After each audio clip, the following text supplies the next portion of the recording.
أعوذ بالله من الشيطان الرجيم أم حسبت أن أصحاب الكهف والرقيم كانوا من آياتنا عجبا إذ أوى الفتية إلى الكهف فقالوا ربنا آتنا من لدنك رحمة وهيئ لنا من أمرنا رشدا فضربنا على آذانهم في الكهف سنين عددا ثم بعثناهم لنعلم أي الحزبين أحصى لما لبثوا أمدا رب اشرح لي صدري ويسر لي أمري واحلل عقدة من لساني يفقهوا قولي فالحمد لله والصلاة والسلام على رسول الله وعلى آله وصحبه أجمعين أما بعد ایک مرتبہ پھر السلام علیکم ورحمۃ اللہ تعالی وبرکاتہ۔ آج کے سیشن میں آپ سے سورۃ الکہف کے قصے اصحاب الکہف میں جو دعا کا ذکر ہے اس کے بارے میں کچھ باتیں کروں گا۔ یہ قصہ بہت ہی مختلف ہے باقی قصوں سے قرآن کے، اور یہ صرف ایک ہی دفعہ ذکر کیا گیا ہے۔ اس قصے کی خصوصیات پہلے سمجھ لیجئے۔ پہلی بات تو یہ ہے کہ کچھ ایسے نوجوانوں کی بات ہو رہی ہے جن کو نہ کسی پچھلے نبی کا علم تھا، نہ ان کی صحبت میں کوئی نبی تھے، نہ ان کے پاس کسی وحی کا علم تھا۔ یہ ایک ایسی سوسائٹی میں تھے، جہاں تک ہماری تحقیق ہے، ہماری ٹیم کی تحقیق ہے، یہ ایسی سوسائٹی میں تھے جہاں یونانی خداؤں کو، گریک گاڈز کو ورشپ کیا جاتا تھا، ان کی عبادت کی جاتی تھی، اور یہ بہت ایلیٹ فیملی سے تھے۔ اور یہ قصہ اصل میں جب ہوا تھا اور اس کی جو شہرت ہوئی تھی قرآن کے آنے سے پہلے تقریباً 120 سال، 70 سے 120 سال کے درمیان اس قصے کی بہت زیادہ شہرت ہو چکی تھی عیسائی دنیا میں، خاص کر سیریا میں، شام میں جو عیسائی ہیں، جیکوبائٹ یعقوبی نصرانی جنہیں کہا جاتا ہے، ان کے ہاں ان کی بہت شہرت تھی۔ ان کے قصے کا ترجمہ یونانی زبان میں بھی ہو چکا تھا، ایرمیک میں، آرامی زبان میں بھی تھا، اور عربی میں بہت کم پایا جاتا تھا، لیکن زیادہ تر دوسری زبانوں میں ان کا قصہ تھا۔ اور ان کے قصے کے ان کے نام پر اصل میں چرچ بھی بنا دیے گئے تھے، تو گرجے تھے جن میں ان کے نام پر پورے تہوار کیے جاتے تھے، دا فیسٹیول آف دا 7 سینٹس، یعنی 7 جو ان کے جو سینٹس ہیں، جو ان کے پیر ہیں، ان کو پیر مانا جاتا تھا، ان کے نام پر، ان بزرگوں کے نام پر پورے روزے رکھے جاتے تھے اور پھر دعوتیں کی جاتی تھیں۔ ان کی جس طرح آپ نے دیکھا ہوگا کبھی چرچز کے اندر پینٹنگز بنی ہوتی ہیں، تصویریں بنی ہوتی ہیں مریم کی یا عیسیٰ علیہ السلام کی، اسی طرح ان کی بھی پینٹنگز بنی ہوئی ہیں، ابھی بھی اگر آپ گوگل کریں تو آپ کو ملیں گی۔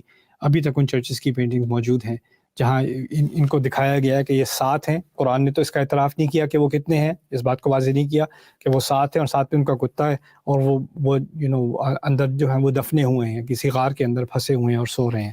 تو ان کو 7 سلیپرز کے نام سے مشہور ان کا نام یہ تھا عیسائی دنیا میں۔ قرآن نے اس قصے کا ذکر کیا، اس کو اپنے لیے دوبارہ سے کلیم کیا ہے، اور یہ بات واضح کی ہے کہ جو قصہ عیسائیوں کے ہاں مشہور تھا اس میں بہت ساری انحرافات تھیں، اور ان کے نام پر بہت بڑے بڑے جھوٹ گھڑے گئے تھے، اور اس قصے کو دوبارہ صحیح طریقے سے بتانے کی ضرورت تھی، اور ان نوجوانوں کے نام کو اور ان کی لیگیسی کو، انہوں نے جو پیچھے اپنے ایک عظیم مثال چھوڑی ہے، اس مثال کو دوبارہ اپنی حقیقت پر لا کر اس کو ریسٹور کرنے کی ضرورت تھی۔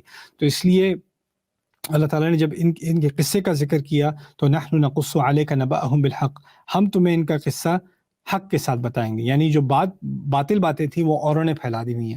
اس کے بارے میں انگلش میں نے بات کافی تفصیل سے لیکچر کی ہیں، لیکن آج صرف اس دعا کی طرف فوکس کریں گے جو ان کے بارے میں کہی گئی ہے۔ پہلی بات جو اللہ تعالیٰ نے ہمیں ان کے بارے میں بتائی کہ آپ نہیں جانتے تھے کہ یہ ہمارے بہت ہی عجیب کرشموں میں سے، معجزوں میں سے تھے۔ کانوا من آیاتنا عجبا اذ اوى الفتية الى الكهف، جب ینگ لڑکے غار کی طرف گئے۔ تو یہ پہلے سمجھ لیں کہ اس میں معجزہ کیا ہے۔ اصل میں بات یہ کہی جا رہی ہے کہ کیونکہ یہاں فتیہ کا لفظ خاص استعمال ہوا ہے، عام طور پر لوگوں کے لیے استعمال ہوتا ہے ہم انہم آمنوا بربہم، وہ ایمان لائے اپنے رب پر، اور ان کی عمر کا ذکر نہیں ہوتا، لیکن خاص اللہ تعالیٰ نے اہتمام کیا کہ ان نوجوانوں کے لیے فتیہ کا لفظ استعمال کیا جائے، ہمیں اس بات کی طرف غور دلانے کے لیے کہ یہ ان کا یہ جو کارنامہ ہے کہ انہوں نے اپنی سوسائٹی کو چھوڑا اور یہ غار کی طرف بھاگے، اس میں جو عجیب چیز ہے وہ یہ ہے کہ یہ نوجوان تھے، اور اس نوجوانی کی عمر میں ان کے سامنے ساری دنیا تھی، کیونکہ یہ ایلیٹ فیملیز سے تھے تو یہ مزے بھی کر سکتے تھے، شراب بھی پی سکتے تھے، ان کی کوئی حلال حرام کی کوئی قید نہیں ہے، جو عیاشیاں کرنی ہیں، جو مزے لوٹنے لوٹ سکتے تھے، پیسے بھی تھے ان کے پاس، پاپولیرٹی بھی تھی، آپس میں دوست بھی تھے، سب چیزیں تھیں ان کے پاس۔ لیکن جب ایک دماغ میں بات آ گئی کہ ہم مختلف خداؤں کی عبادت نہیں کر سکتے، ہم نہیں کریں گے، ان کا تہوار ہونے والا تھا گریک گاڈز کا، تو وہاں بڑے بڑے مجسمے بننے تھے، اور بادشاہ نے آ کے اس کی انوگریشن کرنی تھی، تو ان لڑکوں نے آپس میں بات کر کے ان کو خیال آیا کہ ایک ہی خدا ہوگا، اور کسی چیز کا انکار نہیں کیا انہوں نے، بس یہ کہا کہ ہم یہ جو مجسمے ہیں ان کے تہوار میں ہم شرکت نہیں کریں گے۔ تو وہ اتنا بڑا جرم بن گیا کہ انہوں نے اپنی فیملی کو ریجیکٹ کیا، اپنی فیملی کے ٹریڈیشن کو ریجیکٹ کیا، اپنی سوسائٹی کو ریجیکٹ کیا، یہاں تک کہ ان کی جو سیاست ہے اس سیاست میں بھی اگر بادشاہ کے مذہب کا انکار کیا جائے تو وہ بادشاہت کا انکار بھی ہوتا ہے، تو وہ تو پنشیبل بائی ڈیتھ ہوتی ہے نا چیز، وہ تو پھر ان کو سزائے موت ملنی تھی۔ تو ان کو وارننگ دی گئی، کیونکہ یہ بڑے گھرانے کے لڑکے تھے، تو ان کو کہا کچھ دن سوچ لو، اگر ٹھکانے آ جائے گی، شاید یہ نوجوانی کا جوش ہے کہ تم نے الٹی سیدھی بات کی ہے بادشاہ کی اور بادشاہ کے مذہب کی توہین کی ہے، تو تمہیں کچھ دن دیے جا رہے ہیں، مہلت دی جا رہی ہے، اس کے بعد تمہیں دوبارہ ٹرائل پہ لائیں گے، اگر اس وقت بھی تم نے اپنی بات کو ریٹریکٹ نہیں کیا تو پھر تمہیں سزائے موت دے دی جائے گی۔ تو اس ٹائم اس مہلت کا فائدہ اٹھاتے ہوئے یہ لڑکے بھاگے ہیں، اور یہ اپنی ساری لگژری، ساری آرام کی زندگی سب کچھ چھوڑ کر وہ غار کی طرف نکلیں، غار کی طرف۔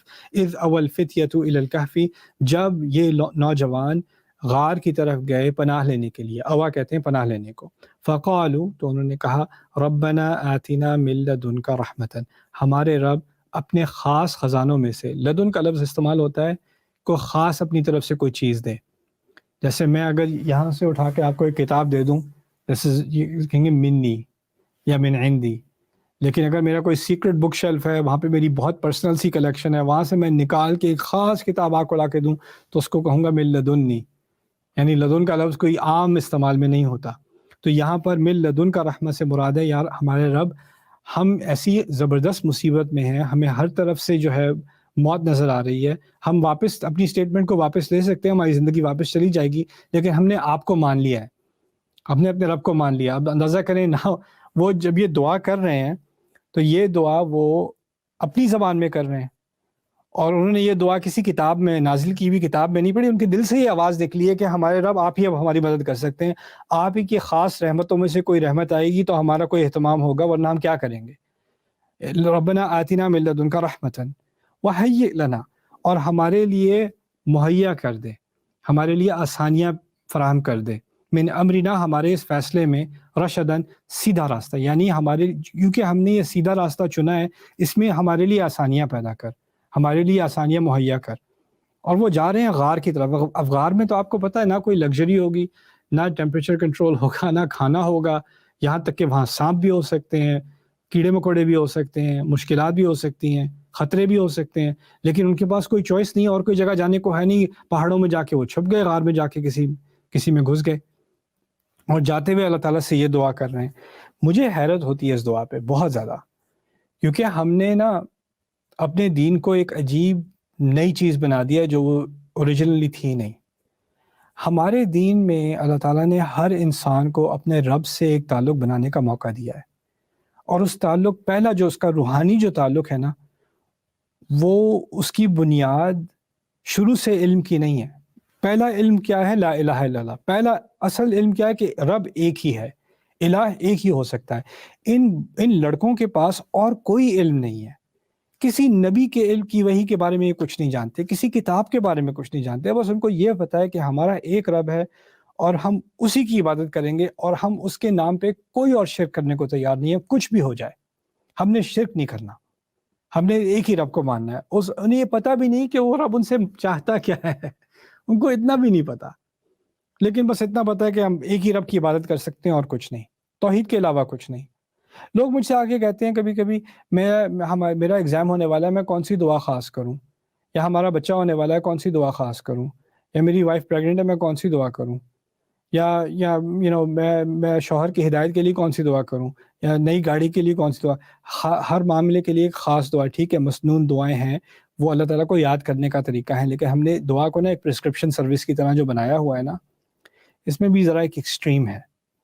اور آپ اندازہ کیجئے انہوں نے کہاں سے انہوں نے یہ دعا بس دل سے کی، اپنی زبان میں کی، اور اللہ تعالیٰ نے اس کا اتنا لحاظ کیا اس دعا کا کہ اللہ تعالیٰ نے اس دعا کا ترجمہ عربی میں اپنے الفاظ میں ڈال کے، ہمارے قرآن میں ڈال کے، اب ہمارے علماء ان لڑکوں کے الفاظ کو پڑھتے ہیں۔ انسان عالم جو ہے وہ زندگی گزارے گا، کئی 20 30 40 سال گزارے گا قرآن پڑھنے میں، قرآن کی تفسیر پڑھنے میں، حدیث پڑھنے میں، فقہ پڑھنے میں، اور وہ ان نوجوانوں کے جو دل سے الفاظ نکلے تھے ان کا مطالعہ کر رہا ہے. بڑے بڑے عالم ان نوجوانوں کے طالب علم بن گئے. کیوں؟ کیونکہ دل سے ایمان سے دعا کی تھی.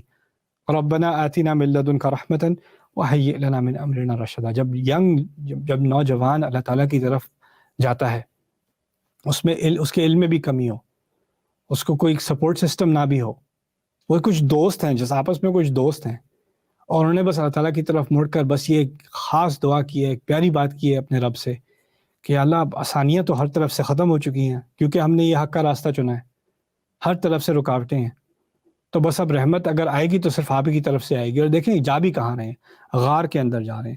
غار کے اندر ڈسکمفرٹ کے علاوہ یعنی آرائش نام کی تو کوئی چیز نہیں ہوگی اس کے اندر، لگژری نام کی کوئی چیز تو نہیں ہوگی اس کے اندر، لیکن جاتے ہوئے اس بات کا احساس ہے کہ یہ جانا بھی، یہ غار کا ملنا بھی اللہ تعالیٰ کی طرف سے رحمت ہے.